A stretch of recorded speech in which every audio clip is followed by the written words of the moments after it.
All right, mates, welcome back to the channel. Hope everybody is doing well and having a great holiday season. I realize it has been a while since I've done an update on the Kayak Fishing League for 2023.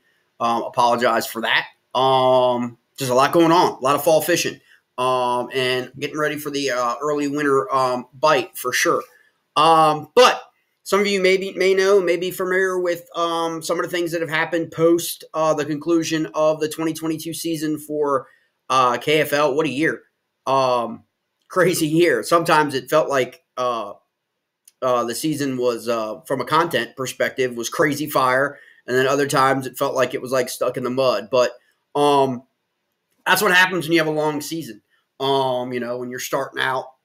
And plus you factor in a lot of the other trails. It's going to be a very interesting dynamic next season for 2023. I think for all trails. I don't think the KFL is in a vacuum or protected from it in terms of what's going to happen with the economy and a lot of decisions that anglers have to make. Already seen a lot of the anglers make decisions kind of on their pages. Doesn't matter. It doesn't have to be the KFL. It could also be some of the Hobie anglers, some of the KBF anglers, also some of the Elite Series and MLF anglers switching areas, guys announcing whether or not they're going to fish all 9 of the Bass Opens when they used to fish 3 to be able to qualify.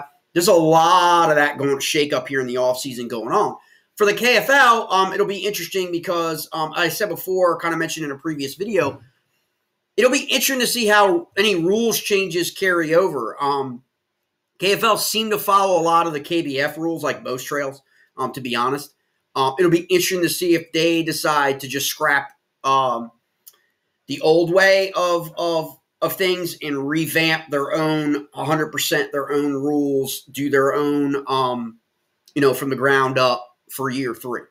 But I guess they would have to wait for the rules to come down officially. Now, it's not really rumor. Chad Hoover has said that he hopes to get with AJ and Steve Owen now. Owen's the new head of Bass Kayak Nations Tour, to kind of get a unified front on rules. So it'll be interesting to see how that dynamic plays out, if it carries over into other trails or other series like the KFL. The one rule to pay particular attention to that I've gotten a lot of people reach out to me about, and I don't really have the answer to myself, I kind of redirect them to Chad's text, and to find out is really the communication piece. How deep is that communication rule going to go? And how do you enforce that rule? That's going to be an interesting thing. But as far as that communication goes, it sounds to most people, again, nothing's finalized yet, that would directly impact KFL anglers participating in KBF, Hobie, and Bass events if they unify the same language with no communication other than emergency or logistics. If, say, you're getting a float and you're getting picked up, dropped off, that kind of stuff, but no communication on the water with any anglers would be acceptable and would be rise to the level of a DQ for that event. And, let's be honest, KFL, one of the unique aspects of KFL has been the live stream aspects. They were kind of like at the front of that. And that's a credit to them in terms of, being, like I said before, the first guy through the door always gets bloodied when it comes to new and innovative things. It doesn't matter whether, kayak trails have existed before or kayak trails have, I'm just saying, like, from a live stream perspective, they were one of the first, if not a first mover in that, using the technology. One of the things my own personal opinion, and I've said this from the jump, I know I got some criticism for it, but it wasn't meant as a shot at the KFL. It was, if that's really what you want to do for your sponsors, because I will say this, in full disclosure, I have talked to different brands. I've talked to non-endemic and other things about trails and about, people that I know and I've known for years, the pluses and the minuses of it and the streams and how capturing and how really are their engagements and all of those things, plus also just recommended individual anglers in the KFL, because there are definitely some individual anglers that I, think are great guys, awesome that need help to get to the next level. And I'd like to see them get sponsored, even if it's individually or if they have to, depending on what the requirements are for sponsorships, within the league and in the agreement with the league, what they're allowed to do. Obviously, some teams are better at getting sponsorships than others. Older, more established teams have a record of 2 seasons now versus a brand new team. So it'll be interesting to see that. But I've had numerous conversations about that, about a half a dozen anglers that fish in the KFL that I'm just recommending to we'll see what happens. That I think deserve exposure and added exposure on top of what they would get fishing in the KFL or KBF or Hobie, working their way up. And that's really what it's about. It's really about elevating and moving people from where they are now and helping them get to where, you believe that they can be as an angler. There are a lot of people that chase the top sponsors, and I say this to people in conversations, that you can chase the top anglers in the kayak fishing community if you want, but let's see how the rules shake out the top anglers in the kayak fishing community, because rules inevitably have benefited certain types of anglers. Okay. And then when you change the rules, like for example, boundaries and all of that, you can then level some things down a lot for people and not give people competitive advantages per se that have been argued. So 2023 is going to be a breakout year in terms of, okay, the anglers that we know finish in the top 5 or 10 on these trails, the teams in the KFL that we know consistently do really, really well, right? How will they perform in a new environment if the rules are contracted, if the boundaries are actually constricted or contracted to on the lake only or on the river only and not allowing these entries upriver and all these other things? That can have a direct impact on a lot of top anglers, in my opinion. Okay? It might not. I just think it could. And chances are greater that it's going to shake things up in the top 20 for a lot of people and bring people back to a more competitive landscape, as opposed to people fishing 10, 12, 15 miles off the actual body of water that is actually in play because the boundary rules weren't really specific. So that'll be interesting to see and how that impacts, and whether or not each lake, for example, the KFL, from what I understand, is moving to a 2-lake per team designation, meaning they're going to designate 2 lakes that they're going to schedule their home lakes on. Okay? In my opinion, what the KFL should do is actually have boundaries submitted for those 2 lakes, or themselves, they create the boundaries for the lakes for the 8 anglers that are going to be fishing on every single body of water. So the KFL doesn't have that same experience that happened at the KFL National Championship, that happened at Lake Pickwick for bass. I mean, again, just that's what I would do. Obviously, I don't. Full disclosure, I have no affiliation, no representation with KFL, the Kayak Fishing League, whatsoever. This is purely commentary and opinion op-ed on my part regarding what they should do. I mean, that's what I would do. And, and I really think your sponsors would want that too, in terms of everybody knows, everybody's on the same playing field. Boom. These are the launch points, all that kind of stuff. I just think that's a smart way to go in 2023. So the KFL last season, as some of you may know, had 28 teams in the KFL. The KFL is now going to have 24 teams. Okay, so it's a reduction of 4 teams, the equivalent of a division, if you think of it that way.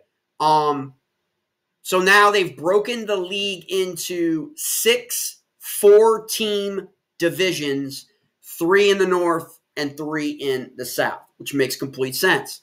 It actually allows these teams this season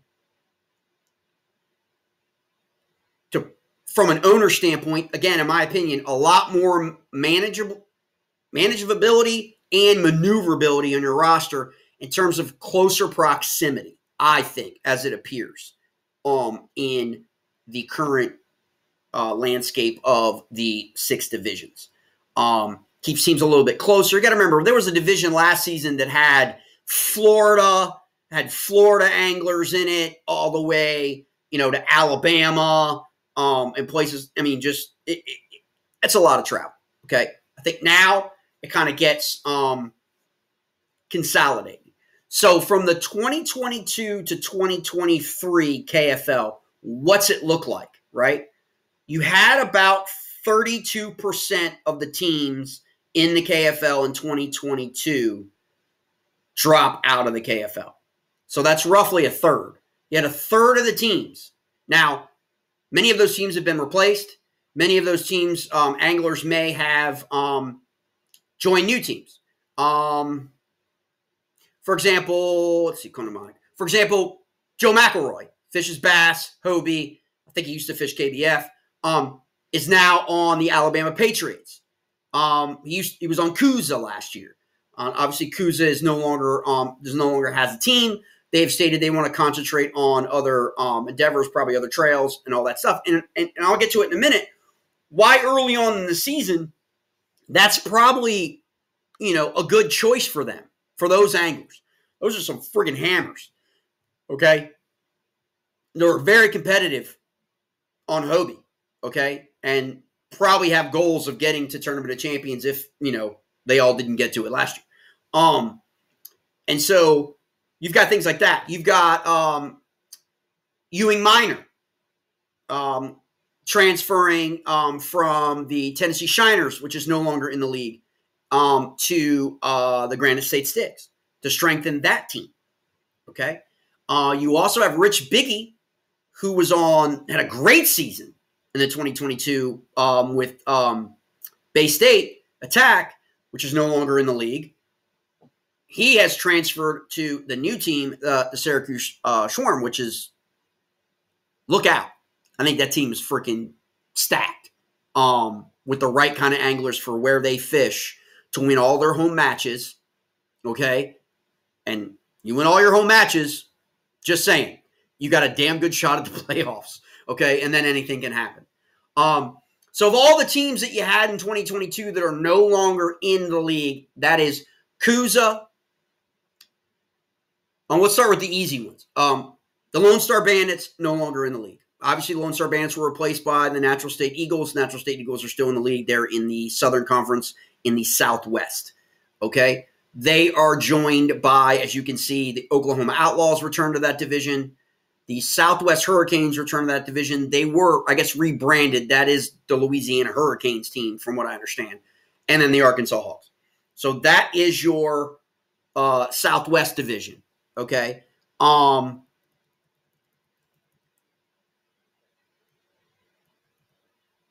no real big change in that division. Now, in the South Conference for the Southeast Division, you have the Slayers. This was the division that had a lot of teams. Florida teams, Kuza, the Slayers, okay, the Palmetto Punishers. Remember that? It was just a crazy, sick, competitive division. Now for 2023, you have Southern Slayers, Palmetto Punishers, Barry Davis, and you've got Sunshine Swamp Monkeys, and now you have the Florida Hooligans, a Florida team. Now, the Florida teams that are no longer in this division, that would be the Florida Copperheads, and that would be the Deep South Kraken that were in this division, if I remember correctly, when it was like a stacked up division of multiple teams.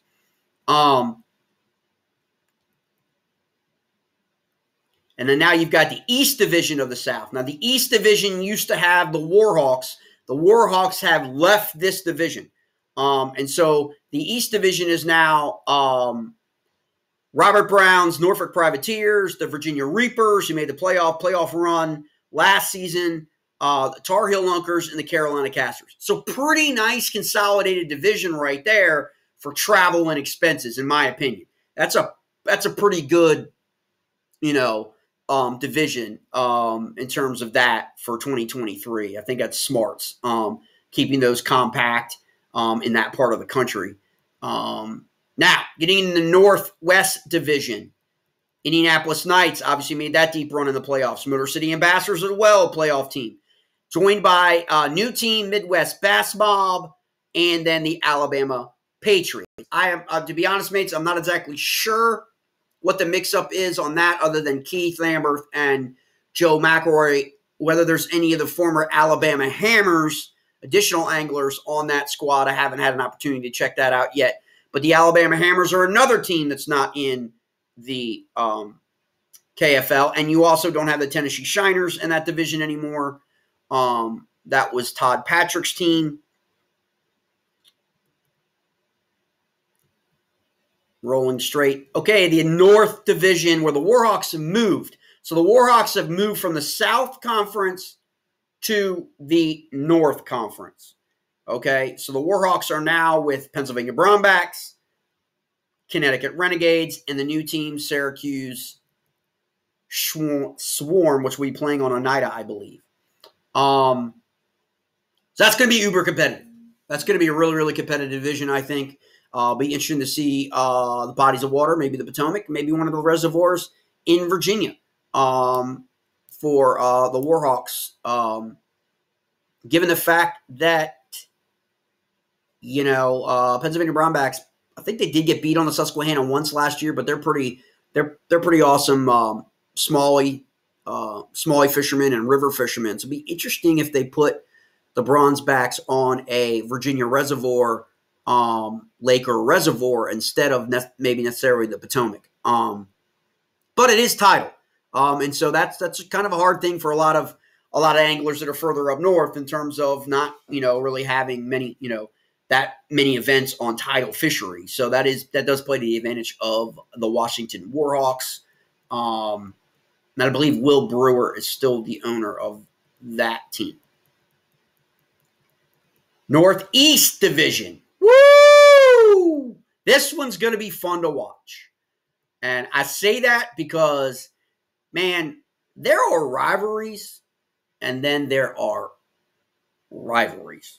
What I mean by that, it's one thing for it to just be a game, but it gets personal. And if you know anything about the back channels that go on in the kayak fishing community, it's really personal. And if you're in the private groups, you know what I'm talking about. And I mean uber private groups, as well as if you're in like Kayak Bass Nation. A lot of times their group will have a lot of KFL stuff. But if you're in with me, you know what I'm talking about. And so this year, pretty much, there you go, right? These teams have played each other. Okay? These teams last season and then some the year before. Maniacs were in last year. Granite State were in next year. But Red Allen's been around. Come on. Maulers are in at the end every season, right? So you know how it is. Going to be crazy competitive. The additions that the Granite State Sticks have made, I believe, coupled with their sponsorships, they've done a really great job with their overall fishing program. Right now, is probably the best in the KFL. Hands down, in my opinion. Just when you look at the sponsorship, you look at the anglers, you look at the transfer, the offseason, you look at the configuration of the roster, these guys can fish. I know people are going to pigeonhole them and say that they are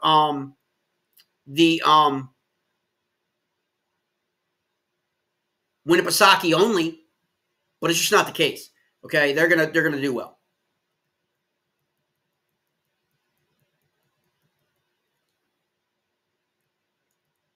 So you've got that happening there with those three teams. Crazy sick.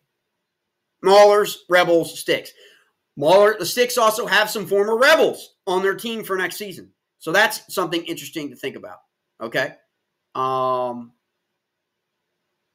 Just interesting. We'll see how that all plays out.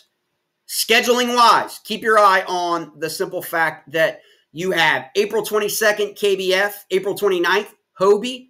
Both are KFL dates. May 20th, Hobie, Kentucky Lake, and KBF, Lake George. Also a KFL date. June 10th, KBF, Chickamauga. 24th, Hobie, Cayuga.